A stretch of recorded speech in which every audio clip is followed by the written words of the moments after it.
2009-10 অর্থবছরের বাজেটে নারী সংবেদনশীল বিষয়টি 20টি মন্ত্রণালয়ের মধ্যে মধ্যমেয়াদী বাজেট প্রণয়ন পদ্ধতির আওতায় সম্পৃক্ত করার দাবি জানিয়েছে বাংলাদেশ নারী প্রগতি সংঘ। মঙ্গলবার নারী সহায়ক জাতীয় বাজেট আলোচনায় এই দাবি জানানো হয়। বিস্তারিত সেলিয়া সুলতানার রিপোর্টে। সব পরিবর্তন হবে না, পরিবর্তন না চলতি অর্থবছরে বাজেটে নারীর উন্নয়নকে আলাদাভাবে অন্তর্ভুক্ত করেছে মাত্র 4টি মন্ত্রণালয়।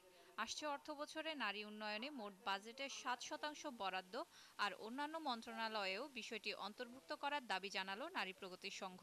আমার দাবিটা হচ্ছে রাষ্ট্রের কাছে, সরকারের কাছে, এবং কি দাবিটা আমি করছি, যাতে নারী সম্পদের মালিক হয় এবং তার দক্ষতা বাড়াতে পারে, শ্রমের ন্যায্য মূল্য পায়।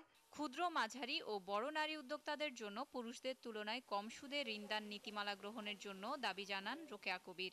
ট্রেডিশনাল যে ব্যাংক সিস্টেম আছে, সেই সিস্টেমে যেন নারীরা সহজে ঋণ পায়। সমস্ত ব্যাংকে কোলেটারাল মুক্ত স্বল্প সুদে ঋণ পাওয়ার জন্য আমরা একটা দাবি জানিয়ে আসছি।